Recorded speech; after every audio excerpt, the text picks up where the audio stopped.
Bezrat Hashem, les ordres de ce matin, Mila da shamana berazin de Butzina Kadisha. Rabbi, le fils de Rabbi Shimon Bar Yochai, il dit, cette parole, j'ai entendu de la grande lumière. Qui est la grande lumière? Son père. Son père, Rabbi Shimon Bar Yochai, il disait ce secret. Velo itiaev li reshu le galaa. Et je n'ai pas le droit de le dévoiler, ce secret. Bar mlechu chassidei lunim. Rien qu'à vous. À qui il s'adresse? Aux élèves de Rabbi Shimon Bar Yochai. Je n'ai pas le droit de le dire qu'à vous. Qu'est-ce qu'il veut leur dire? Et il dit, Dei baishata dinakta nafshin veruchin beraud dvikota achada. יהיו ישווה ליבי ורותי לדע, והיא נפשי בדבקותה, באו שרותה, לחלה באו בדבקותה. Il dit, quand il y a une dvekut, quand il y a, qu'on a étudié déjà, la connexion entre la Shechina, la présence divine de Akadosh Baruch Hu. Cette dvekut, ça veut dire qu'ils se mettent ensemble. Quand il y a cette union entre la Shechina et Akadosh Baruch Hu, il dit ici, Rabbi Shimon Bar Yochai, il disait, c'est un et ratzon. Ça, c'est un moment propice. Ça arrive rien que dans 2 points précis.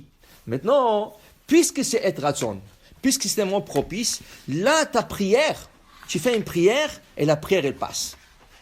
Pourquoi? Parce que toi aussi, tu te connectes à ce moment propice où la Shrina, qui est la matronita, qui est la reine, elle est avec son mari. Alors, je vais vous donner un exemple.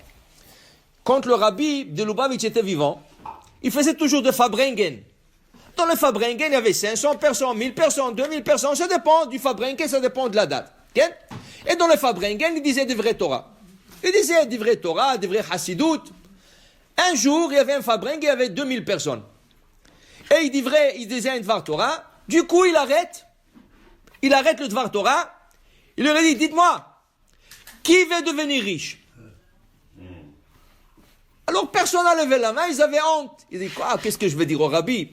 3 personnes ont levé la main, tous les 3 sont devenus riches.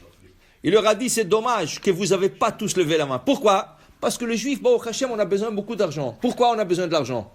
Dit le Rav Yitzhak Levi de Bardichov, quand tu prends toute la prière des juifs, et tu sors les prières des juifs, qui prient le matin, l'après-midi, minha et le soir, qu'est-ce qui va tomber de ces prières? Que de l'argent. Toujours on prie Hachem, Parnassa Tova, Parnassa Tova, Parnassa Tova.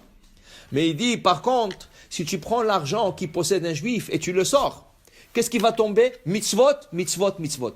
Pourquoi le juif a besoin de beaucoup d'argent? Pour faire des mitzvot. Le kasher, ça coûte plus cher. Il a besoin d'acheter un lulav et etrog. Il a besoin de construire une souka. Il a besoin d'acheter un chauffard. Okay? Tout ça, ça coûte de l'argent, c'est plus cher. Alors les juifs, ils ont besoin d'argent pour faire des mitzvot.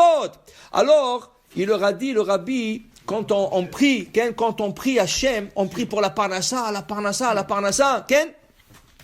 Alors il dit ici que ces 3 personnes-là, ils sont devenus riches parce qu'ils n'avaient pas honte. Pourquoi? Ce moment-là, la question était hors sujet. Le rabbi parlait de notre sujet. Mais comme c'était un et ratzon, un moment propice dans le ciel, et le rabbi l'a vu, il leur a dit, qui c'est qui veut devenir riche? C'est le moment maintenant de le déclarer, de le dire. Le 3, ils avaient le courage de le dire. Voilà. Ils sont rentrés dans cette porte de et ratzon. Et ratzon, comment on le sait? Des fois, dans le cœur, tu as un sentiment. Il faut que je le fasse maintenant. D'où se vient ce sentiment, et ratzon? Quand tu as un sentiment qu'il faut faire quelque chose, et tu ne comprends pas pourquoi tu as ce sentiment. Par exemple, ça peut être un business. Ah, je vais investir en ça. Ou ça peut être une action que tu vas faire. Tu ne sais pas pourquoi. Pourquoi Hachem t'a donné cette idée? Dans ce moment-là, parce que c'est et ratzon. Dans le Shamaïm, les portes sont ouvertes. Et là, on te dit, vas-y, rentre. Et si tu dis, non, tu sais quoi, je suis fatigué. Non, tu sais quoi, après je vais le faire. Non, tu sais quoi, peut-être c'est pas bien de le faire. Mais tu as dans le cœur, Hachem t'a mis dans le cœur le et ratzon. Alors il faut que tu te réveilles. Si tu ouvres, si tu rentres dans cette porte, tu rentres dans le et ratzon, c'est ça. Et ratzon, c'est des moments propices pendant la journée, pendant le mois, pendant l'année, que si tu rentres dedans, dit Rabbi Shimon Bar Yochai, tu es dans la Shechina avec Kutsha Berichu, avec cette union qu'il y a, c'est des moments de propice, d'être ratzon, et là ta prière est exaucée et ta prière est acceptée. Baruch Adonai le'olam, Amen ve Amen. Rabbi